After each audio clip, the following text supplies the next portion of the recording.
wabarakatuh. Selamat pagi anak-anak. Jumpa lagi dengan Ibu Dwi Setianingsih dalam pembelajaran Bahasa Indonesia kelas 8. Nah, kali ini kita akan belajar tentang bab yang keempat, yaitu teks puisi. Kompetensi dasarnya ada 3.7 dan 4.7. 3.7 di sini mengidentifikasi unsur-unsur pembangun teks puisi, dan 4.7 menyimpulkan isi atau makna puisi. Untuk tujuan pembelajarannya, Ibu berharap setelah ini kalian semua mampu untuk memahami unsur-unsur puisi dengan tepat, mampu untuk mengidentifikasi unsur-unsur pembangun teks puisi dengan benar, dan mampu menyimpulkan isi atau makna teks puisi dengan tepat. Ya, baiklah, kita akan mulai yang pertama terlebih dahulu, yaitu unsur-unsur pembangun teks puisi. Nah, anak-anak, selain dalam bentuk prosa, gagasan dapat kita ungkapkan dalam bentuk puisi. Bahkan, gagasan yang puitis itulah yang mungkin sering kita simak ataupun sering kita ekspresikan sehari-hari. Karena salah satunya itu bisa kita dengar melalui lagu. Nah, sekarang kira-kira apa ya itu puisi? Puisi adalah teks ataupun karangan yang mengungkapkan pikiran dan perasaan dengan keindahan dan kebermaknaan kata. Oleh karena itu, kata dosen Ibu dulu ya, yaitu Pak Yan Mujianto, puisi itu disebut juga dengan kristalisasi puisi. Ada kata kristal. Kristal itu kan indah, terus berharga, bermakna. Nah, di sini kristalisasi kata berarti adalah kata-kata yang bermakna, kata-kata yang berharga, dan tentunya indah didengar ataupun indah dibaca. Nah, unsur puisi itu terdiri dari dua macam, yaitu unsur lahir dan unsur batin. Sama seperti kita mendengar kata lahir batin dalam suasana lebaran ya, yaitu ada kata mohon maaf, lahir dan batin. Kan itu dimaksudkan kita untuk memohon maaf atas kesalahan yang dilakukan secara jasmani atau lahiriah dan yang secara rohaniah ataupun batin kita, jiwa kita atau hati kita. Nah, ini juga berlaku untuk puisi. Unsur lahir puisi berarti unsur yang dapat kita ketahui atau kita jawab secara langsung tanpa menghayati isi puisinya. Jadi kalau Bapak Ibu guru ya membagikan teks puisi, selebaran teks puisi di sini, misalkan ya, terus diminta untuk menentukan barisnya berapa, baitnya ada berapa, rimanya apa. Nah, itu bisa langsung kita ketahui tanpa menghayatinya secara mendalam. Itu yang dimaksud dengan unsur lahir puisi. Sama seperti nanti ada unsur batin juga sama seperti itu ya. Nah, sekarang unsur lahir puisi terdiri dari 6. Yang pertama ada baris atau larik dan juga bait. Kemudian yang kedua ada rima atau persamaan bunyi. Yang ketiga ada diksi atau pilihan kata. Yang keempat ada citraan atau imaji. Yang kelima ada majas atau gaya bahasa. Dan yang keenam ada tipografi atau bentuk penulisan puisinya. Nah, untuk baris ataupun bait di sini, baris itu adalah deretan kata yang menyamping atau yang horizontal dari kiri ke kanan, itu namanya baris. Tapi kalau bait dari kumpulan baris itu ya, dari baris-baris itu dijadikan satu, namanya bait. Sudah Ibu berikan contohnya di sini, ada puisi Surat dari Ibu karya Asrul Sani. Ya, di sini ada satu bait yang Ibu kutip. Di sana ada berapa baris? Tinggal dilihat. Baris pertama, baris kedua, baris ketiga, baris keempat, baris kelima. Nah, seperti itu ya. Itu untuk baris dan bait. Sementara yang kedua yaitu ada rima. Unsur lahir puisi yang kedua, rima, itu pastinya berkaitan dengan persamaan bunyi. Sebuah puisi dianggap indah ataupun baik jika di dalamnya terdapat rima yang utuh. Rima yang utuh di sini maksudnya suku katanya itu sama ya. Rima di sini memiliki banyak jenisnya, yaitu salah satunya berdasarkan bunyi akhir. Dari bunyi akhir, rima akan terbagi menjadi 5, yaitu rima tegak lurus, ada a sama di bagian akhirnya. Kemudian yang kedua adalah rima tegak silang, berarti AB akan berselang seperti itu dengan satu baris ataupun dengan baris berikutnya gitu ya. Kemudian yang ketiga ada rima berpeluk, berarti A memeluk B. Di sininya A, kemudian di dalamnya B, kemudian sininya A lagi. Kemudian ada rima kembar, ada AA, BB. Kemudian ada rima acak yaitu ABCD. Nah, untuk berkaitan dengan jenis rima yang berdasarkan dominasi bunyi itu ada dua, ada asonansi dan aliterasi. Untuk rima asonansi berarti vokal yang dominan dalam satu baris. Kemudian yang kedua adalah aliterasi, yaitu konsonan yang dominannya dalam satu baris puisi itu apa? Nanti tinggal dihitung. Oke, itu untuk yang namanya rima. Sampai di sini ada pertanyaan? Semoga kalian bisa memahaminya ya. Oke, yang berikutnya adalah diksi. Diksi adalah pilihan kata. Pilihan kata di sini berarti kaitannya dengan konotasi ataupun denotasi. Konotasi berarti kata-kata yang mengandung kiasan, sementara denotasi berarti yang sebenarnya.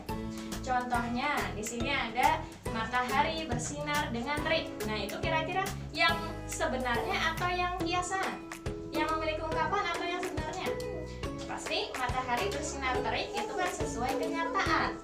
Itu namanya denotasi. Sementara nanti kalau ada kata sang raja siang menampakkan kegagahannya atau kehebatannya. Nah, itu pasti kita harus mencari dulu kira-kira raja siang itu apa ya. Nah, di sini kan raja siang sama halnya dengan matahari. Jadi sang raja siang menampakkan kehebatannya itu berarti matahari sedang bersinar dengan teriknya. Dengan terik. Nah, itu ya, itu namanya konotasi, kata kiasan. Untuk matahari dikiaskan dengan sang raja siang, kemudian bersinar dengan terik itu dikiaskan dengan menampakkan kehebatannya. Ya, berikutnya adalah majas. Majas ataupun gaya bahasa di sini memiliki 4 macam secara umum, yaitu ada majas perbandingan, majas penegasan, majas pertentangan, dan majas sindiran. Nah, untuk yang pertama yaitu majas perbandingan. Yang biasa muncul dalam teks puisi itu adalah majas personifikasi. Majas personifikasi di sini adalah majas yang membandingkan atau mengibaratkan benda ataupun hewan seperti halnya manusia.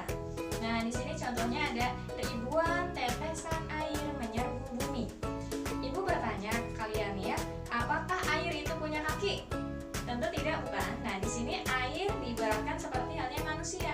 Air menyerbu seperti halnya manusia yang punya kaki. Nah, ini namanya personifikasi. Atau ada lirik yang seperti ini. Bertanya pada rumput yang bergoyang. Nah, rumput yang bergoyang. Apakah rumput itu punya pinggul untuk goyang? Tentu tidak, bukan? Nah, di sini juga sama majas personifikasi juga namanya ya. Kemudian yang kedua ada majas metafora. Majas metafora adalah majas yang membandingkan dua hal yang berbeda tetapi memiliki sifat yang sama. Contohnya, kau adalah jantungku. Nah, kau adalah jantungku. Orang ataupun teman gitu ya, adalah jantungnya saya gitu, jantungku. Di sini jantung sama halnya dengan hidup ataupun jantung adalah bagian yang paling penting dalam tubuh manusia. Nah, ini namanya metafora juga. Kemudian ada si jago merah melahap rumah. Si jago merah melahap rumah-rumah. Jago merah itu adalah api, itu juga sama tuh, metafora juga ya. Kemudian yang ketiga yang sering muncul adalah majas simile, smile plus i, yaitu majas yang di dalamnya terdapat kata bagai, ibarat, laksana, bak, seperti. Nah, itu ya. Contohnya, kasih ibu kepada bintang bla bla bla bla bla bla, bagai sang surya menyinari dunia. Nah, ada kata bagai sang surya, ada kata bagai, itu namanya smile plus i atau simile. Oke, anak-anak, yang kedua adalah majas penegasan. Majas penegasan yang sering muncul dalam puisi, itu yang pertama pastinya paralelisme, karena ini majas pengulangan kata dalam puisi. Di sini ada 3 macam juga. 3 macam di sini. Yang pertama anafora. Anafora berarti pengulangannya ada di awal. Awal. Ya, anafora awal kata. Di awal baris ya. Di sini contohnya, aku tak punya bunga, aku tak punya harta. Nah, di sini kan ada aku tak punya di awal barisnya. Itu namanya anafora. Kemudian yang kedua adalah epifora. Pengulangan katanya ada di bagian baris yang akhir atau di bagian akhir baris puisi. Contohnya apa? Kemanapun ada bayanganmu, dimanapun ada bayanganmu. Ada kata ada bayanganmu semua di bagian akhirnya. Itu namanya epifora. Kemudian yang terakhir ada katafora. Katafora berarti di awal sama, di akhir juga sama, di tengahnya yang berbeda. Contohnya apa? Contohnya masih sama di liriknya Evita Mala ya. Ada mau tidur, ada mau tidur teringat padamu, mau makan teringat padamu. Nah, ada mau sama di bagian awalnya, teringat padamu di bagian akhir. Tapi di tengahnya ada tidur dan makan. Itu namanya katafora, biar mudah ya. Selanjutnya yang kedua ada majas repetisi. Nah, repetisi juga sama pengulangan, tapi di sini adalah pengulangan kata ataupun frasa atau klausa yang ada di teks biasa, bukan teks puisi. Jadi aman. Kalau di dalam puisi berarti tidak akan ada repetisi karena itu adanya di pidato biasanya. Contohnya, ingatlah kita harus selalu tertib untuk melaksanakan protokol kesehatan. Ada pengulangan kata tertib sebanyak 3 kali, itu namanya repetisi.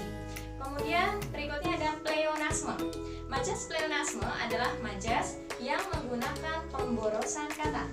Contohnya ada kata naik ke atas pentas agar orang puas. Naik ke atas pentas agar orang puas. Nah, itu kan lirik lagu Bondan ya. Nah, atau ada kata melihat dengan mata kepala sendiri. Namanya melihat kan pasti dengan mata, dan mata juga pasti ada di kepala. Itu namanya pleonasme. Berikutnya ada tautologi. Majas tautologi berarti dari kata taut. Taut itu berarti berkaitan. Otomatis majas tautologi itu adalah majas yang menggunakan kata-kata yang berkaitan atau yang bersinonim. Contohnya apa? Ada resah dan gelisah, menunggu di sini. Resah dan gelisah itu sama-sama perasaan was ya kan? Nah, itu namanya majas tautologi. Selanjutnya adalah majas pertentangan. Majas pertentangan yang sering muncul dalam puisi itu ada hiperbola. Hiperbola kita ingatnya dengan kata hipertensi, hiperaktif ya. Hiper itu tinggi, hipertensi berarti tekanan darah yang tinggi. Hiperaktif itu berarti keaktifan yang berlebihan. Nah, begitupun dengan hiperbola, simbolisme yang berlebihan atau simbolisme yang terlalu tinggi, melebih-lebihkan. Ya, jadi di sini hiperbola adalah majas yang melebih-lebihkan sesuatu. Contohnya di sini wajahnya bersinar menyilaukan mata. Kita bertemu seseorang apakah sampai silau melihat wajahnya? Pasti tidak kan? Nah, atau teriakannya menggemparkan dunia. Satu orang berteriak sampai menggemparkan dunia, sampai mengguncang bumi. Apakah bisa seperti itu? Tentu itu terlalu berlebihan, bukan? Nah, selanjutnya yang kedua, lawannya hiperbola ada litotes. Litotes itu adalah majas yang merendah atau low profile. Mampirlah ke gubuk saya, itu namanya litotes. Atau aku hanyalah manusia biasa. Nah, padahal ternyata dia seorang artis, dia seorang pejabat ataupun seorang yang terkenal ya. Ini untuk litotes. Berikutnya adalah antitesis. Antitesis adalah majas yang menggunakan antonim secara langsung. Jadi tidak ada jeda ya, secara langsung, tidak ada kata-kata hubungnya atau konjungsinya. Nah, ingat antitesis, antonim. Antitesis adalah majas yang menggunakan antonim. Contohnya, hitam putih dunia berputar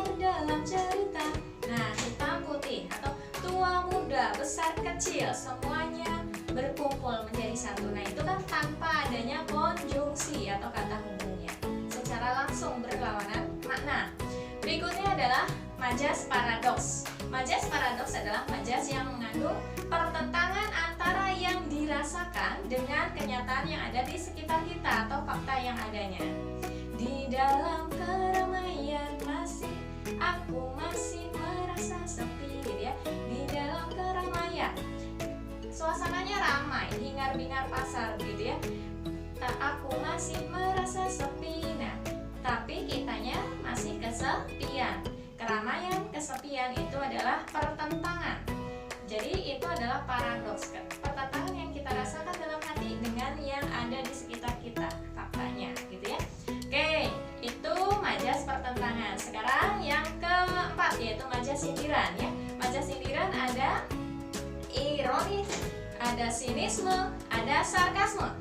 Ironi berarti majas sindiran secara halus, sementara sinisme majas sindiran yang secara kasar, ya. Tapi di sini masih tahap sedang, ya, tidak terlalu kasar. Nah, ada yang paling kasar yaitu sarkasme, karena sarkasme berarti majas yang paling kasar, sangat kasar. Itu biasanya ada kata cacian, ada kata hina-hina, dan kebun binatang keluar semua. Nah, ini contoh untuk ironi, ya. Contoh untuk ironi itu misalkan, rapihnya kamar ini sampai aku tidak bisa lewat. Nah, itu ironi. Kemudian kalau sinisme berarti apa, ya?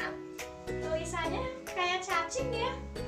Saya kok nggak bisa baca. Nah, itu ada cacing, ada tidak bisa baca, berarti kan double. Kalau tadi kan ada kata rapi, tapi di sini kebalikannya tidak bisa lewat. Nah, sementara sarkasme itu yang paling kasar atau sangat kasar, ada cacian hina-hinanya. Ya, contohnya tuh gitulah. Itu untuk majas. Ya, baik anak-anak, berikutnya adalah citraan atau imaji. Citraan di sini berarti gambaran angan-angan penyair. Di sini ada 7 jenis, ya. Yang 5 itu berkaitan dengan panca indera, kemudian yang ke-6 katanya indera ke-6 yaitu hati, kemudian terakhirnya adalah gerak, ya, tangan ataupun kaki yang bergerak. Nah, sekarang yang pertama terlebih dahulu yaitu ada citraan penglihatan atau visual imagery. Berarti di sini yang berfungsi adalah mata nantinya. Contohnya, dan matahari pagi menyinar daun-daunan.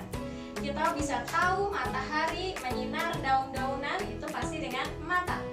Jadi itu adalah citraan penglihatan atau visual imagery. Kemudian yang kedua adalah citraan pendengaran atau auditory imagery atau audio imagery. Itu sama, ya. Contohnya, sepi menyanyi, malam dalam mendoa tiba. Ada kata sepi atau ramai, ada ataupun tidak ada suara itu pasti berkaitan dengan pendengaran, anak-anak, dengan telinga. Nah, itu namanya citraan pendengaran atau auditory imagery. Kemudian yang ketiga adalah citraan penciuman berkaitan dengan hidung, smell imagery. Contohnya, petikan dari U.S. Rendra, ya, tubuhmu menguapkan bau tanah. Kita bisa tahu bau tanah atau tidak itu berarti berkaitan juga dengan hidung. Ya, berikutnya adalah citraan perasa.